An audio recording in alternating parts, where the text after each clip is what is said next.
You are welcome to yet another episode of HN What's Your Say?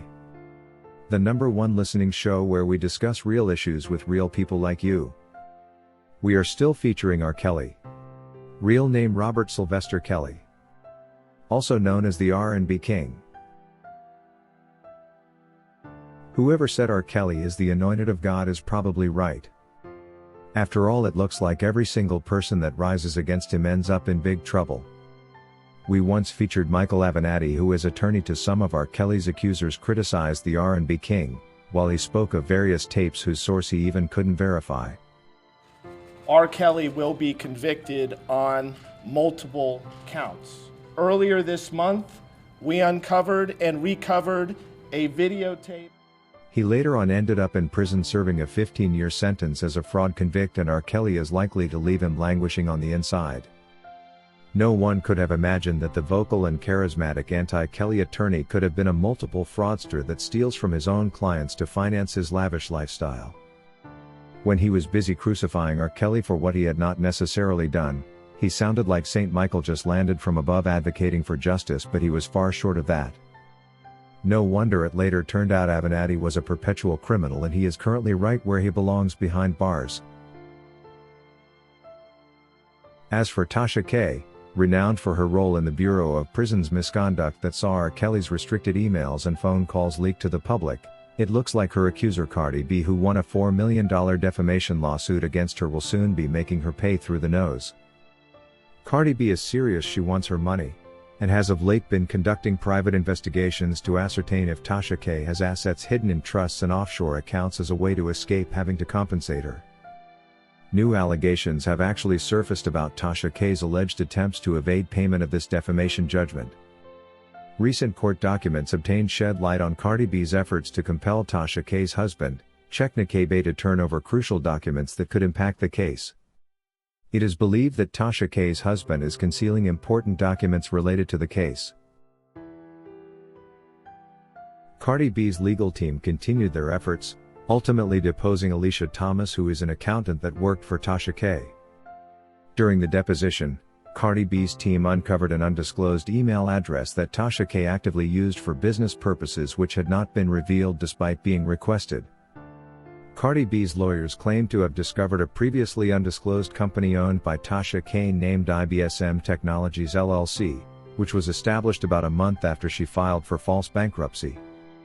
This revelation has heightened suspicions of asset concealment and attempts to evade Cardi B's collection efforts.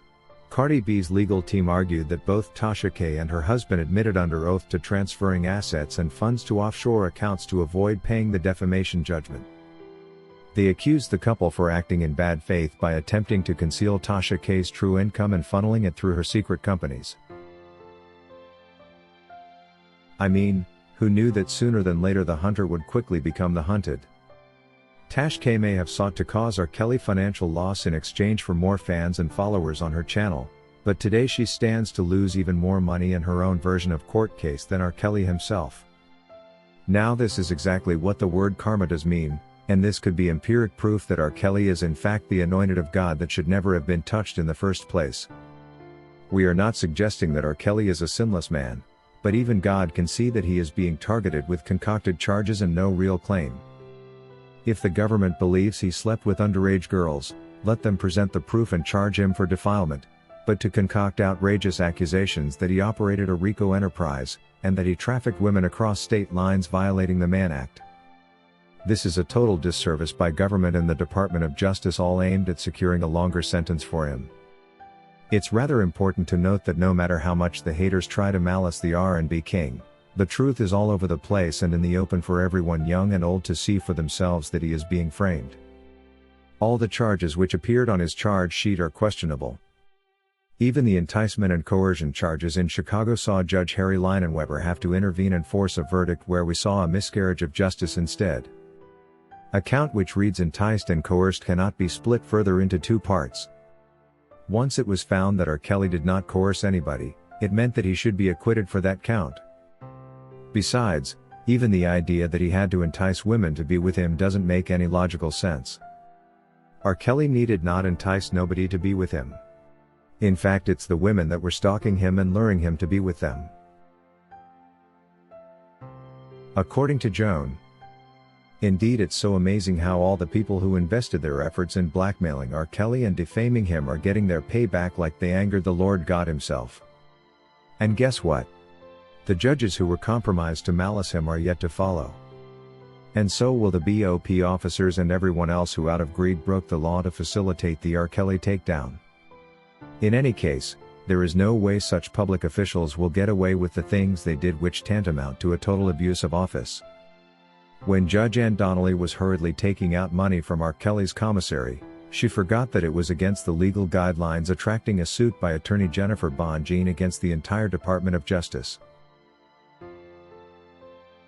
Sandra Taylor says, judges, lawyers, prosecutor, prison officers, his wife, his ex-girlfriends, Gayle King, Sony RCA, Jay-Z, Dame Dash, Tasha K, and parents of his ex-girlfriends. Anyone else that had a hand in this will face the music eventually. And if they don't have the money to compensate the damages caused, give them the 35 years in prison. The 5 he has already spent plus the 30 they was trying to give him. Let's not forget journalist Jim DeRogatis, who brought in tapes he could not account for or even testify about. The lawyer that was suing people and stealing the money from his clients, Michael Avenatti, is already enjoying his own karma. If he did this to his own clients, what would stop him from trying to defraud R. Kelly? Sparkle and her family will also pay for their sins, and I promise we won't feel sorry for none of them. As for Bank of America, if this is how they do business, then we will shut them down. How they took this man's money out his account is so wrong in many ways. If you wish to take part in a live interview on this channel discussing any of these topics, let us know by emailing us on sashahnnewsroom@gmail.com for scheduling. That is all we had for you today on HN What's Your Say. To keep updated whenever we post a new video, subscribe to this channel now. Also remember to hit the bell icon and enable notifications. And feel free to share your opinions with us in the comment section below, and let us know if you would like us to publish your views in our next release. We value all our subscribers' opinions.